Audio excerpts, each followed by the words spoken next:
Bienvenido, fiel escucha, a nuestra cita mensual con un nuevo episodio de la serie de los enemigos del comercio. Seguimos con el primer volumen y llegamos ya hasta la tercera parte. En las dos anteriores repasamos quiénes fueron los primeros ideólogos que empezaron a hablar en contra de la propiedad y el papel de la religión a la hora de expandir estas ideas. En este episodio, en cambio, repasaremos sobre cómo la propiedad dejó de transmitirse por contrato. Sin entrar en hacer un nuevo resumen del episodio anterior, que si no lo has escuchado ya sabes dónde encontrarlo, sí que voy a recordar al escucha que dejamos el episodio hablando de la caída de Roma en Occidente, y este lo vamos a empezar hablando de los paradójicos bárbaros. ¡Vamos al lío!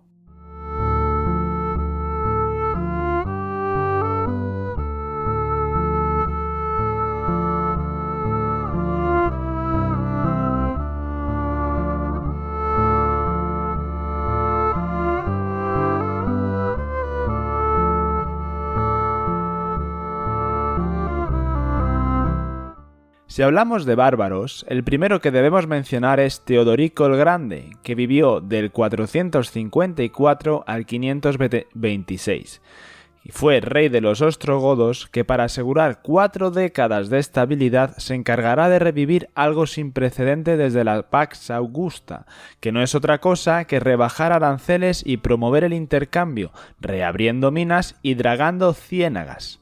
Le podemos dar a Teodorico un mini punto de amigo del comercio. También hizo compatible el cristianismo sin misterios de Arrio con la tolerancia religiosa. Durante largos años, su primer ministro es Boecio, que vivió de los años 475 al 525, un romano del linaje más ilustre que resulta ser también el gran sabio, no ya de su tiempo, sino de toda la Alta Edad Media. Como curiosidad, su libro de Consuelo de la Filosofía está en mi lista de libros pendientes. Pero hablamos de bárbaros como si fueran una raza diferente, y siendo justos, la diferencia de bárbaros y no bárbaros es menor de lo que cabría suponer. Ambos sufren grados parejos de analfabetismo, y la diferencia esencial es de fibra. Los conquistadores no han padecido tanto como los conquistados el desgaste físico y moral de una vida progresivamente abyecta. El contacto con el imperio hará que los bárbaros limen algo su anarquismo, aunque su mitología nunca abandonó la idea del monarca como un primum inter pares, invitado a demostrar cotidianamente su mérito. Las nuevas circunstancias demandan algo equivalente a un contrato social allí donde ni la libertad ni los contratos proceden, y la Iglesia habilita a tales fines el programa que se llamará Pax Dei. En esencia, la paz de Dios confía el interés común de conquistadores y conquistados a dos autoridades benévolas por definición, quienes oran por todos y quienes luchan por todos, estableciendo que el resto devolverá sus servicios mediante contribuciones en especie. Para que se entienda mejor, los villanos, que eran todos los que no pertenecen al estamento nobiliario o eclesiástico, dedicaban 3 días semanales de labor en el dominio de su señor. La sociedad pobrista no se construye sola, y desde San Gregorio Magno, que inaugura el siglo VII declarándose Servus Servorum Dei, Papa, reyes y el resto de magnates feudales emplean la expresión siervo como símbolo de honradez. Para colmo, no existe moneda aceptable, y el mecanismo impersonal de oferta y demanda se haya transformado en el vínculo exclusivamente personal del vasallaje. La transmisión de tierra solo es firme indiscutiblemente para donaciones a la Iglesia, un rey o un señor poderoso. Para los demás, lejos de ser objetos privados, los inmuebles rústicos y urbanos tienen en realidad muchos dueños y no pueden cambiarse por dinero u otros bienes. La tierra solo se posee como una concesión o beneficium, y eso determinará que en un plazo breve toda la propiedad inmueble esté enfeudada de un modo u otro. El Bajo Imperio también sancionó la inmovilidad social prohibiendo el cambio de oficio y domicilio, una pauta de fijeza que se refuerza ahora congelando los activos patrimoniales. Solo la carrera de las armas y la eclesiástica ofrecen al plebeyo un cauce de promoción social. El rito de admisión es curioso. Al contrario de lo que te puedas creer, lejos de ser algo asegurado por nacimiento, pertenecer a una comunidad depende de que ciertos individuos otorguen a otros la gracia de seguir vivos y en posesión de lo suyo, en una ceremonia en lo que lo esencial es que el inferior prometa: En lo que quede de vida, no tendré derecho a retirarme de vuestro poder y protección. Será un fuera de la ley el que pretenda vivir sin haber homenajeado a su superior. Se pretende lograr la autarquía, al estilo de las abadías, idea que no puede ser más ajena a un progreso técnico imposible sin comunicaciones e incentivos para el diligente. Sumida en una contracción crónica, Europa seguirá así de modo más o menos indefinido si la propia penuria no hubiese inaugurado también un dinamismo ajeno al programa, cuyo punto de partida es la transformación del esclavo en siervo. No nos andemos con rodeos. El mundo sin negocio hace que se inaugure como negocio prácticamente único el rapto de incautos y su venta a infieles. Para cuando dicha industria esté en su apogeo, llega el Sacro Imperio, cuyos dos primeros césares son enemigos incondicionales del comercio.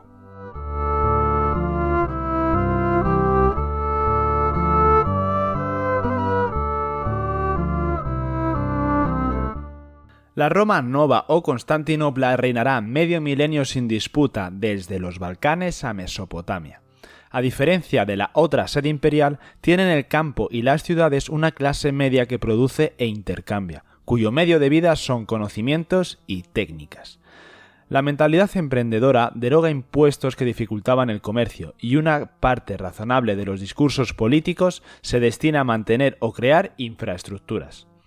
Sin embargo, parece que hay una maldición con las ciudades prósperas y siempre ocurre algo que evita su mantenimiento. Constantinopla era una ciudad que generaba más de lo que gastaba, y ese excedente permite subvencionar a los persas para que su celo preislámico, que era la religión zoroástrica, no imponga sacrificar por sistema a toda suerte de infieles hallados en sus territorios. Pero el brote de peste bubónica, que ocurrió entre el 541 y el 543, mata a un tercio de la población, liquidando el excedente de personas dispuestas a trabajar o alistarse. La escasez de brazos dispara una espiral en los salarios y el efecto de la plaga a medio y largo plazo será convertir a los bizantinos en importadores masivos de esclavos como mano de obra, cuando precisamente el rendimiento del trabajo libre distinguía hasta entonces sus productos. La ciudad responde ante esta catástrofe haciéndose más militar y más clerical, un proceso que en pocas generaciones acaba con su clase media agraria y urbana. ¿No te recuerda esto a Roma o incluso a Atenas? Le quedarán a Constantinopla casi 1000 años de vida, pero ya no como imperio de Oriente, sino como alianza de feudos. Surge mientras tanto un nuevo monoteísmo depurado.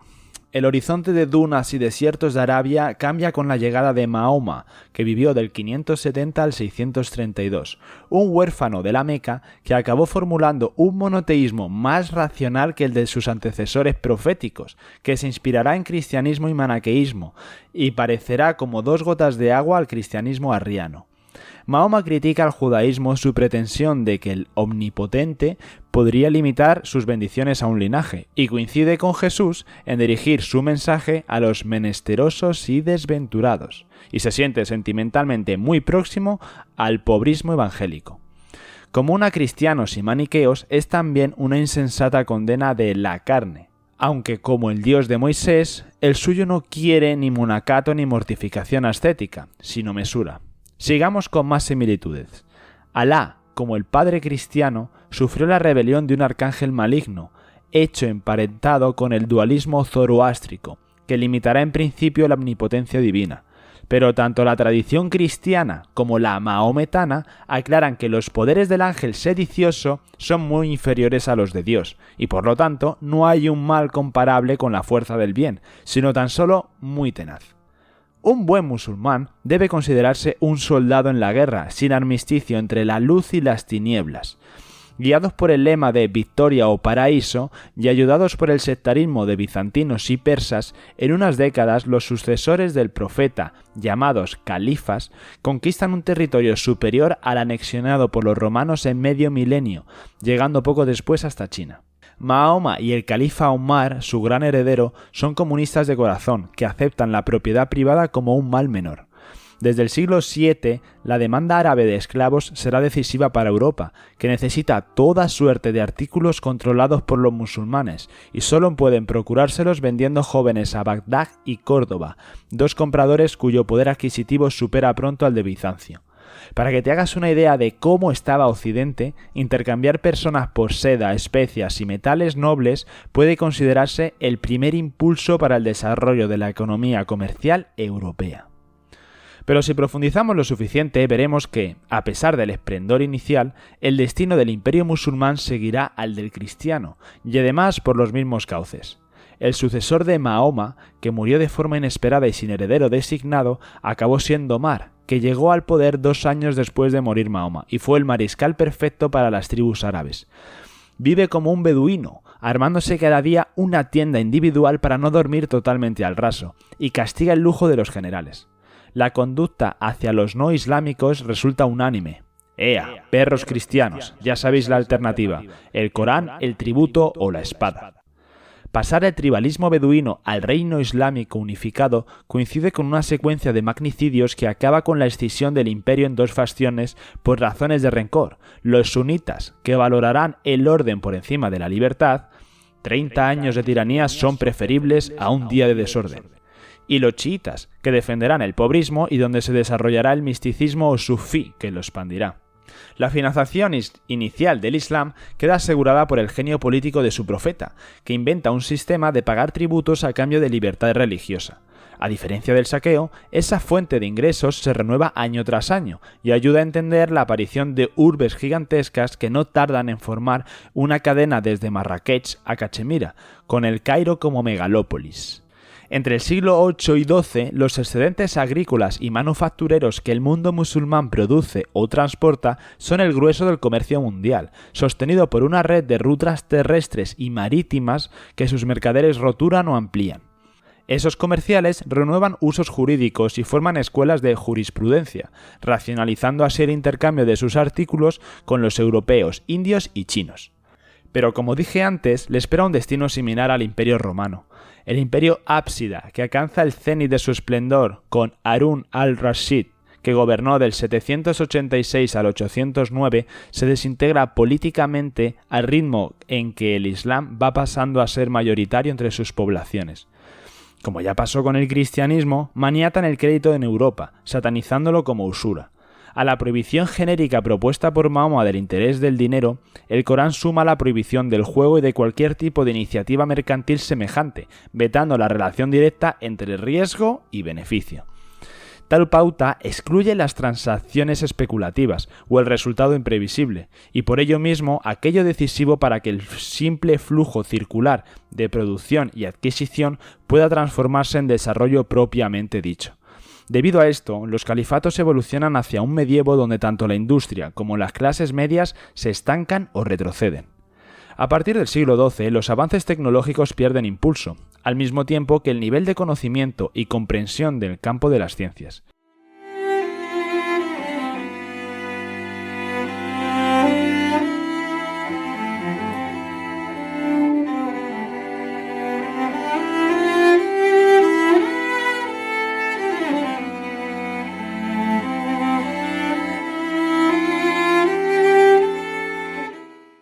Pero volvamos a nuestra Europa occidental. A lo largo del siglo VIII, cuando los negocios pacíficos han desaparecido de Europa, ningún escrito conservado añora al comerciante. Los ingresos se contraen de modo paralelo al retroceso de los bizantinos ante el empuje árabe y caen bruscamente desde mediados del siglo VII.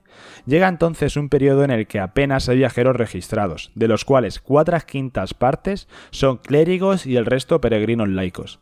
Tales transeúntes carecen de dinero u otros bienes grabables, y al interrumpirse los ingresos arancelarios, no es solo cualquier asomo de inversión pública en caminos, diques, puentes y murallas, sino la probabilidad de remunerar administradores locales.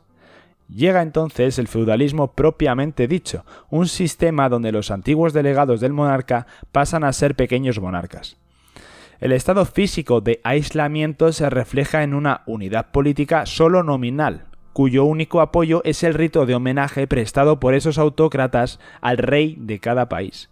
Aunque bien es cierto que esta descentralización, en uno de los movimientos pendulares que plagan la historia, acabará contribuyendo a revitalizar los intercambios, pero cada cosa a su momento.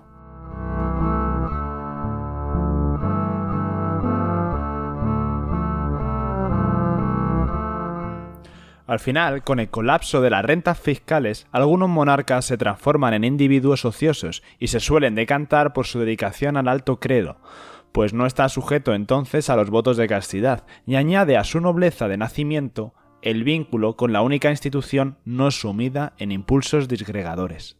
Serán estos individuos ociosos pertenecientes a la casta superior los que empezarán a demandar como productos de primera necesidad las especias aromáticas que, aparte de proporcionar placer, se consideran símbolos de bienestar y jerarquía.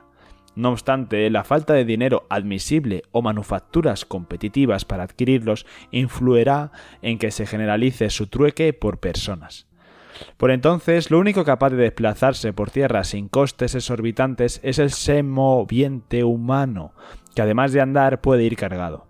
Niños y jóvenes de aspecto sano pasan a ser la moneda de cambio, reinando en el continente una situación análoga a la del África negra en el siglo XVIII. La Santa Sede carga con el peso de que hasta 5 reyes europeos reprochen a distintos papas su colaboración en raptos masivos de sus súbditos.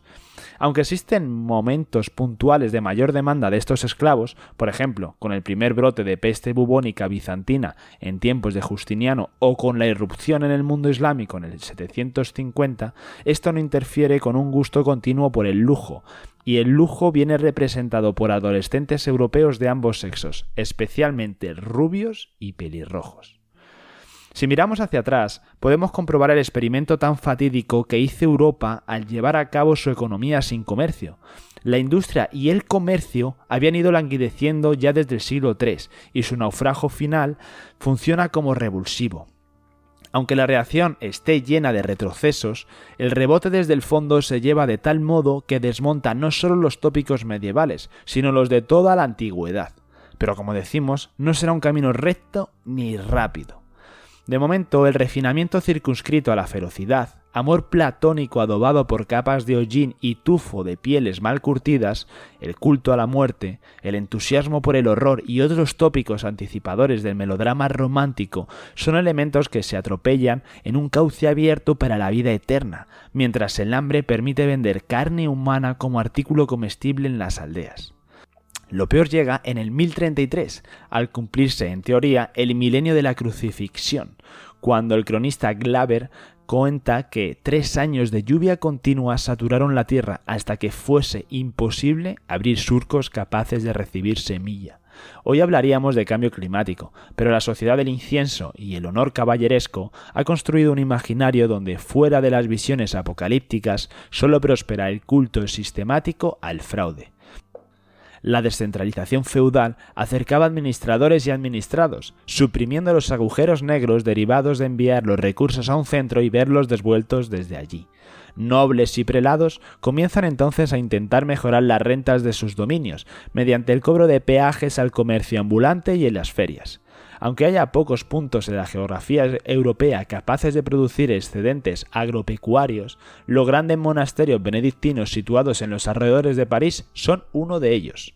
Los cambios se siguen sucediendo y la vid fermentada se considera ya artículo de alimentación, al igual que el trigo o las salazones, y constituye a partir de entonces la más prometedora industria. El papel pionero de altos dignatarios eclesiásticos en la reactivación económica se percibe a partir del siglo X, cuando los derechos de comercio, peajes, licencias, tasas sobre acuñación pertenecen a obispos y arzobispos en 9/10 parte de los casos.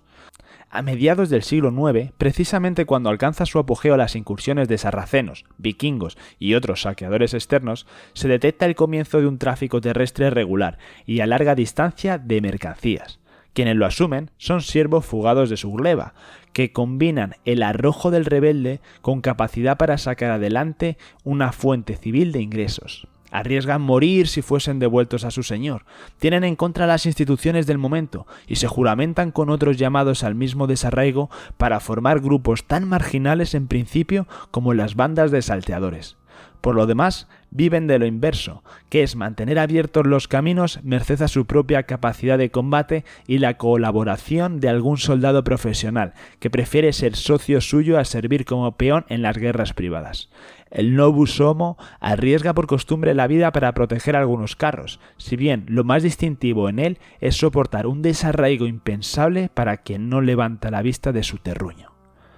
Y con este pequeño rayo de luz de los héroes emprendedores, lo dejamos hoy. Recuerda darle al like, suscribirte y dejar un comentario si te está gustando lo que escuchas.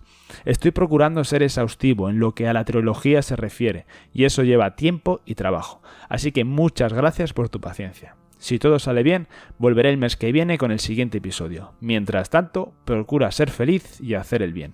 Un saludo, estoicos.